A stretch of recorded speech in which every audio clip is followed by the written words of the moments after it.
Univac leads the field of electronic computing. New Blue Liquid Whisk. See me on a Motorola. Drop on free zone. Kodak means it's the finest you can give. Timex than any other watch in the world. You can be sure if it's Westinghouse. A Remington Quiet Rider helped bring out the best in them. In the aftermath of World War II, the United States experienced a rapid expansion in industrial capacity, consumer infrastructure, and technological innovation. Not forced to deal with the same level of wartime destruction experienced by Europe and Asia, the United States came out of the war with a significantly stronger economy, while others were rebuilding. The U.S. began to consume. This economic boom kickstarted the emergence of new professions aligned with mass production and consumer culture. Among these, both advertising and technical writing gained prominence as specialized domains of communication. Their respective roles, while seemingly parallel, operated accordingly to distinct objectives, rhetorical strategies, and ethical paradigms. Advertising saw exponential growth during the 1950s as businesses raced to introduce new consumer products into the market. With the increase in domestic technologies like television sets, cars, and kitchen appliances came the need to generate demand. Advertising professionals used persuasive rhetoric rooted in psychology, visual semiotics, and audience segmentation. Their task was to distill product features into aspirational narratives, often using hyperbole or emotional appeals to construct desire. The language of advertising was performative and effective. It prioritized brand identity, lifestyle association, and symbolic meaning over functional precision. At the same time, tech writers were also becoming a part of the industrial process, though at a different communication point. The goal of the tech writer was not to sell, but to inform via the production of technical manuals, user instructions, safety documentation, and training materials. These texts required rigor, consistency, and a strong commitment to accuracy, where advertising relied on emotional appeals, exaggeration, and the need to sell. The informative nature of technical communication sought to educate and keep one safe. Equally important in their own respect, the inherent nature of technical writing carries with it a higher risk and responsibility. Failure in advertising meant failure in sales, whereas failure in technical writing or technical communications could lead to injury or even death. While advertising and technical communications both emphasize clarity and accessibility, the rhetorical goals diverge significantly. Advertising simplified complexity in the service of persuasion, whereas technical writing simplified complexity in the service of usability. And now let's pause a moment and look at our program again. Frost in August. Say, don't tell me we've got frost in this kind of weather. Well, if you have an old-fashioned refrigerator like this, it's apt to frost up faster than ever in the hot weather because the chances are that you're opening it more often. And what a nuisance it is to have to scrape the frost off the freeze chest and empty the drip pans and do all the messy chores that go with defrosting a refrigerator. Believe me, you'd find life lots more simple if you owned this sensational Westinghouse refrigerator that never needs defrosting because it always keeps itself frost-free. And what's the trick? Here. It's this magic counter button. The very moment that frost starts to build up in the freeze chest, this magic button gives a signal, and every tiny trace of frost is wiped away immediately. And as for drip pans, well, the Westinghouse Frost-Free just doesn't need them because the defrost water evaporates. It simply vanishes. Now, there are other refrigerators that claim no defrosting. Some of them have a kind of a clock device that turns the refrigerator off, and then there are others that have heating coils that heat up around the freeze chest to melt the frost. Yes, there are others, but the Westinghouse Frost-Free is the only one that has been tested and proven for 10 whole years all over the country in kitchens just like yours. And so, well, wouldn't you rather have a refrigerator that's proven itself under all conditions?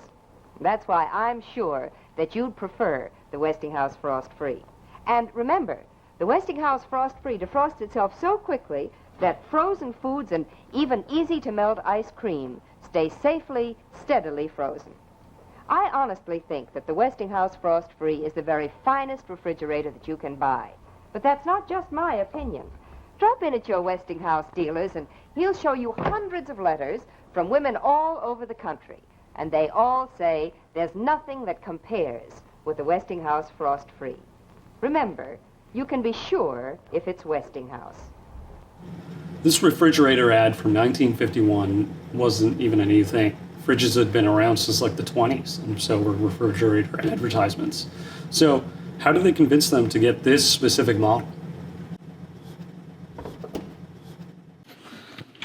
They gave a clear demo on what it is and how it works.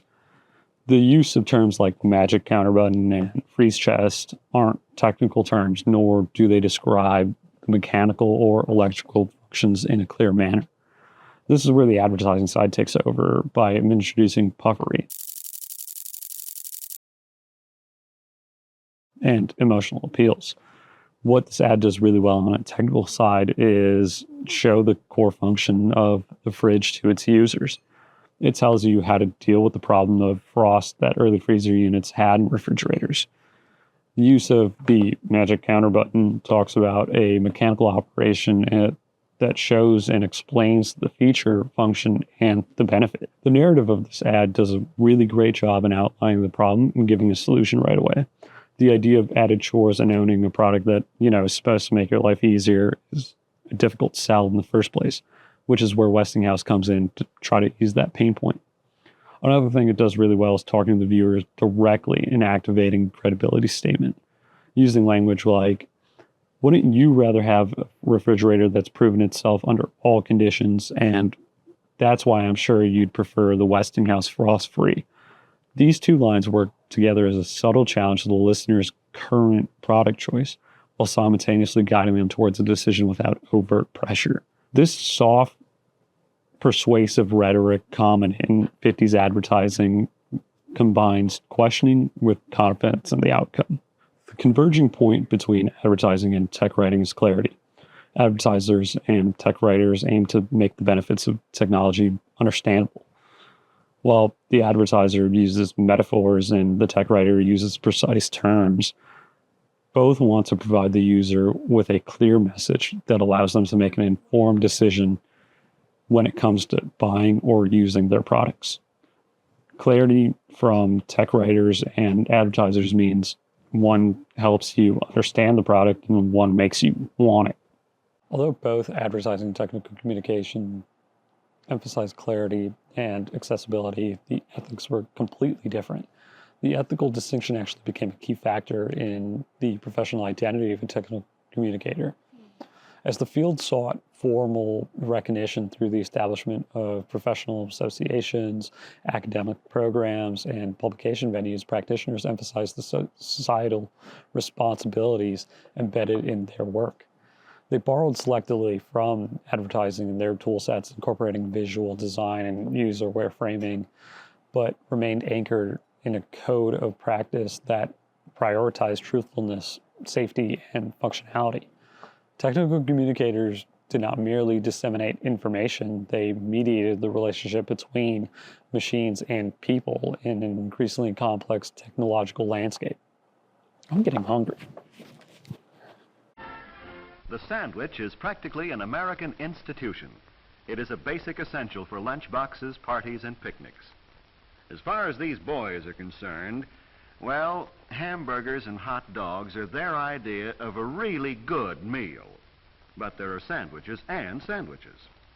When Sally Gasco and her mother bring guests home for a late snack after a movie, they have something special in the way of a sandwich in mind. Sally calls it tuna rarebit. Let's watch how she makes it. The simmer flame keeps the water boiling gently while the cheese is melting, so that Sally can go on to other tasks. She adds the canned chunk-style tuna fish, and notice that she uses a wooden spoon to avoid discoloration of the mixture. The bread was toasted quickly in the broiler, and the rarebit is nearly ready to serve. Now it's time to serve. 2 slices of toast are neatly arranged on each plate, and the filling, or perhaps we should say covering, goes on top. Sally knows you should serve cream dishes with extra caution, and effective carelessness here is no asset. Mother is a great believer in the aesthetic value of parsley, and of course it's good to eat, too.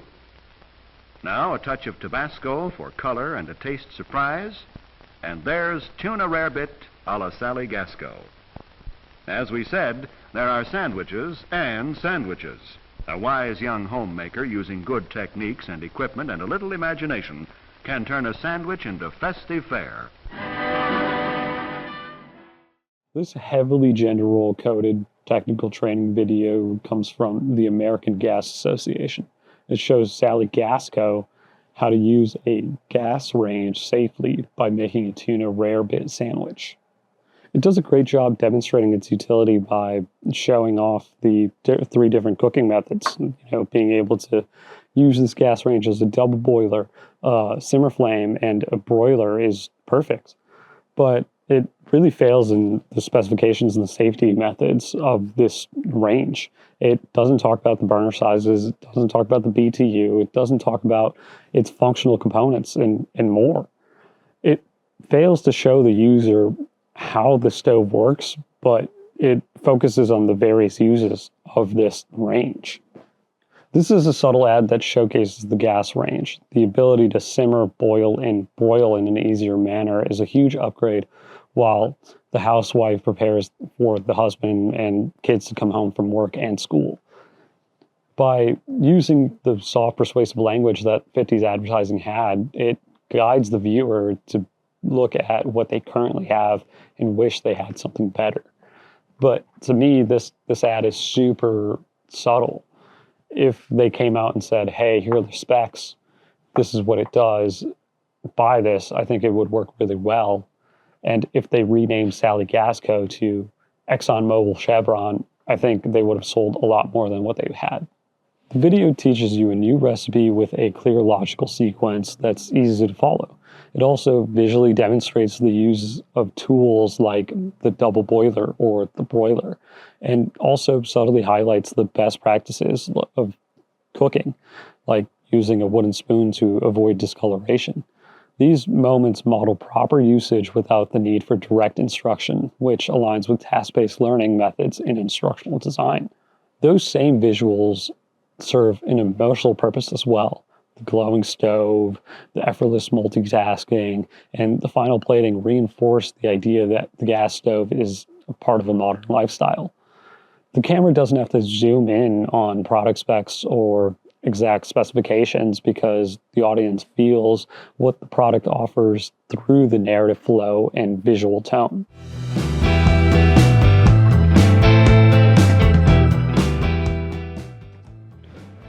As the 60s began, the computing systems started to enter the commercial and scientific mainstream.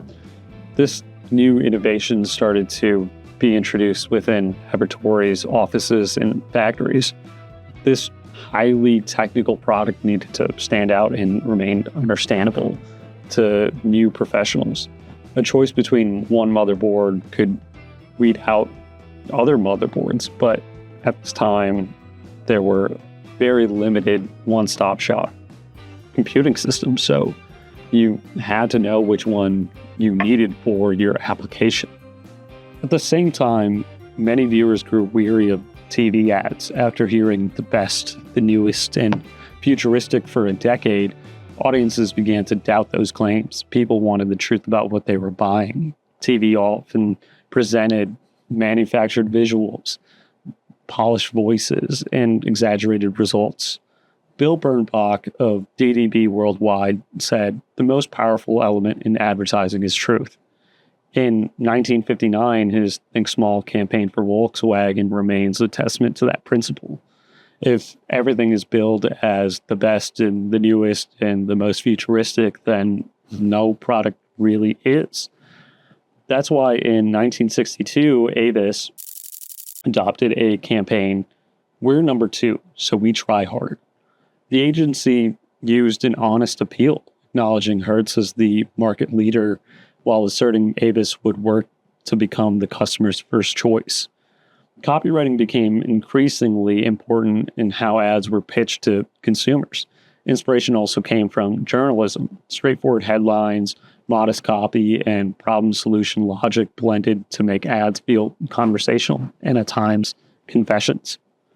Technical communication and advertising mostly ran on parallel tracks, yet they intersected wherever complex technology had to be sold to skeptical yet well-informed buyers. In technology-intensive sectors such as computing, aerospace, and defense, marketers increasingly borrowed the sober look and logic of technical documents, while technical communicators produced long-form materials that doubled as persuasive sales tools. A good example of this is the hybridization of IBM's decision to launch the IBM Systems Journal in 1962. Even IBM's own history notes that it evolved into a bridge between the science of computing and the practical side of computers, with a readership that included customers, not just engineers, thereby functioning as an educational and authority-building document at once. During the same period, government and contract programs formalized documentation standards that raised the bar for clarity and consistency.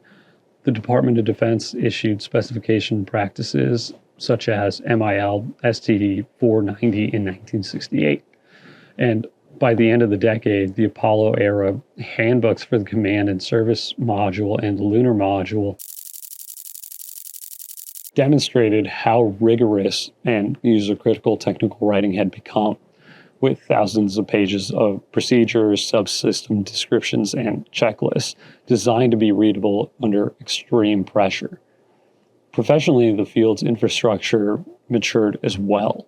The organization that would become known as the Society for Technical Communications started to become more active in the late 50s, preserving records of a profession that was now distinct from engineering. This is where the white paper became popular. In technical terms, a white paper is a detailed, authoritative document that presents information, arguments, or solutions about a specific topic, problem, or product. It is commonly used in businesses, technology, government, and marketing to inform, persuade, or guide decision-making. Most white papers follow a problem-solution structure. They identify a pain point, and then they walk the reader through that pain point. Organizations publish white papers to demonstrate expertise in a specific field or topic, which helps build brand trust and industry credibility, especially when launching a new product or entering a new market. Meanwhile, on Madison Avenue, the creative revolution pushed honest appeals in product specs.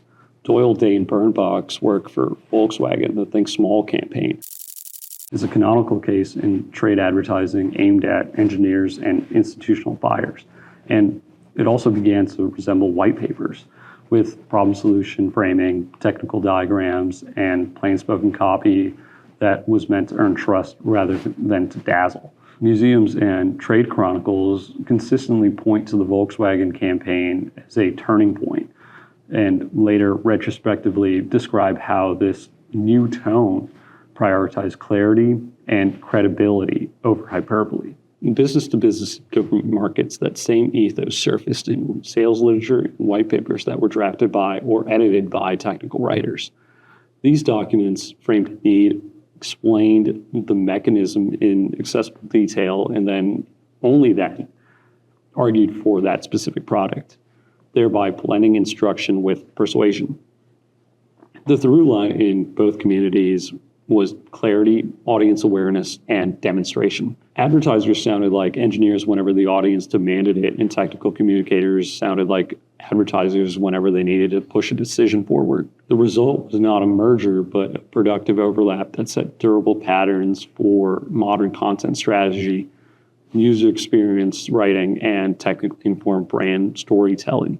Advertising taught companies to frame problems and promise outcomes in plain, motivated language that connects a felt need to a believable future state, while technical writing turned complex systems into safe, repeatable tasks through clear information architecture, stepwise instructions, warnings, and troubleshooting. Together, they produced a continuum of artifacts that guide the whole journey, from white papers and spec sheets for evaluators to onboarding flows that translate value into first use. Their parallel traditions also establish bright lines between the persuasion and instruction of advertising and technical communications.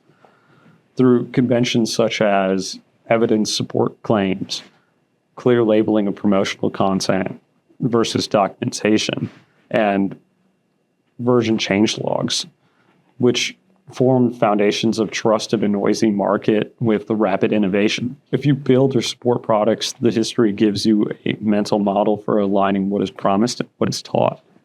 Choosing the right voice and level of detail for each touch point, reducing adoption friction, and preventing misuse that leads to customer harm and support escalations. If you are a consumer, the same lens sharpens media literacy by helping you separate the appeals that spark desire for explanations that enable effective and safe use so that you can weigh trade-offs, ignore hype, and select tools that fit your needs. In short, understanding how advertising and technical writing grew side by side explains why the best products feel both desirable and understandable.